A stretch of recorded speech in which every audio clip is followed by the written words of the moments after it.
And I guess you could say you've created a little bit of drama for yourself at times in the league, but that just seems to fuel your competitive fire. It brings it out.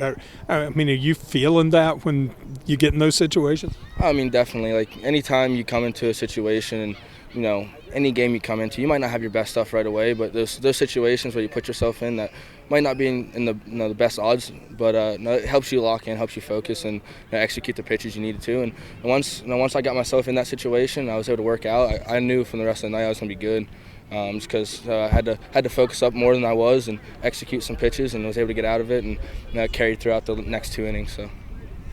You've been a starter in this program. You've been a kind of a long reliever, I think, at times here. And then today you end up closing out the ball game against TCU. I mean, how do you stay, I guess, kind of on track, not knowing maybe day to day what role you're going to be having out of that bullpen?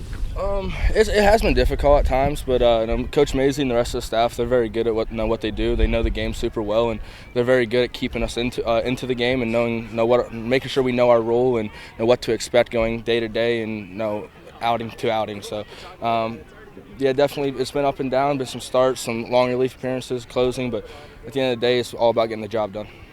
Doesn't there have to be something in you, though, or in a player when they get a setback, when they get something like that, in how they handle it, and what allowed you to handle it so well? Absolutely. There's definitely some things you have to have mentally to get through those situations and those changes, but I got a great team here, a great team, great coaches, everybody around me. They're all wonderful. They do a great job with what they do, and they make sure I'm ready to play every single day. And so I have nothing to worry about. For me, it's just going out and getting a job done and executing what I need to do.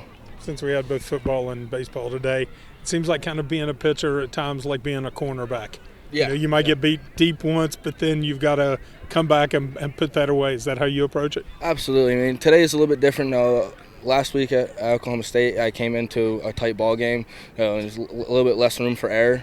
And today, I know I gave that double in the first inning and walked the guy after. Definitely one swing, one bad pitch, one good swing, it could change the ball game. But knowing I have a little bit of cushion, you don't worry too much. One run doesn't win the ball game, especially when you're up 3. So knowing that, it's able to calm you down a little bit, because most guys, especially young guys, can freak out a little bit and struggle. So for me, it was just staying at it and executing. Aidan, as a team, you guys started off so well out of the gate as a team. Then the Kansas series didn't go your all's way. The Penn State game didn't go your all's way. But then ever since you guys went to Oklahoma State, it seems like you guys gotten that rhythm back. Was it a reset? Was it just getting back to what you guys do? And it kind of explained the last 6 or 7 games here for us. Yeah, definitely. I feel like, me personally, I don't know about some of the other guys in the locker room, but I feel like going into the Kansas series and then again at Penn State, I feel like we kind of went in expecting to win instead of going on the attack and going and playing our best baseball. We kind of got, I think, a little too high, and baseball has a brutal way of humbling you, and I think that's what happened. And great group of guys, great mental group. They were able to see that, take a step back, deep breath, and go right back to work at Oklahoma State, and we've been carrying that on ever since.